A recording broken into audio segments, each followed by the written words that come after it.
नमस्कार मंडळी, मी Sanika cook with Sanika या चॅनलवरती तुमच्या सर्वांचं स्वागत आहे। तर आज आपण एकदम हॉटेल स्टाईल साधा सिंपल पद्धतीमध्ये उपमा बनवणार आहोत। तर त्याची रेसिपी तुम्ही नक्की शेवटपर्यंत बघा आणि जर तुम्ही चॅनलवरती नवीन असाल तर चॅनलला सबस्क्राईब करायला विसरू नका। तर हा उपमा बनवताना आपल्याला किती प्रमाणात रवा आणि किती प्रमाणात पाणी घ्यायचं आहे हे आपण बघणार आहोत आणि एकदम उपमा असा फळफळीत होतो, जास्त चिकटही होत नाही।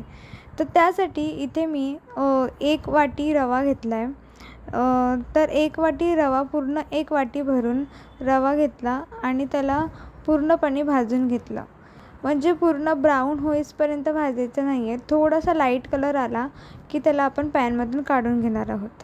त्यानंतर पुन्हा त्याच पॅनमध्ये आपल्याला 2 चमचे तेल घ्यायचं आहे। त्याच्यामध्ये 1 चमचा मोहरी, 1 चमचा जिरं, 4-5 कढीपत्त्याची पानं, नंतर थोडेसे उडीद डाळ टाकायचे।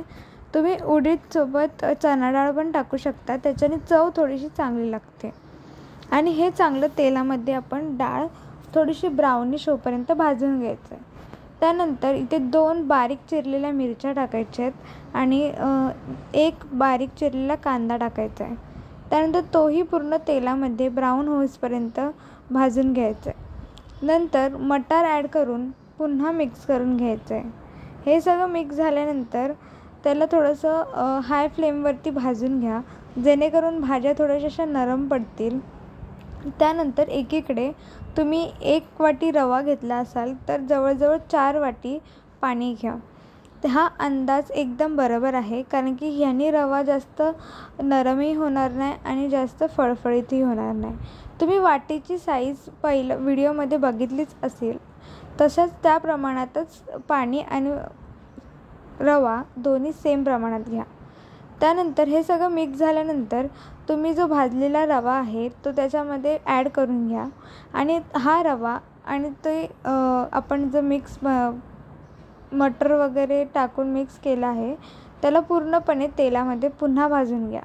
याच्यामध्ये तेल परत ॲड करायची काहीच गरज नाही आहे, जे आपण आधीच 2 चमचे टाकलं होतं त्याच्यामध्येच चांगलं भाजून घ्यायचं आहे।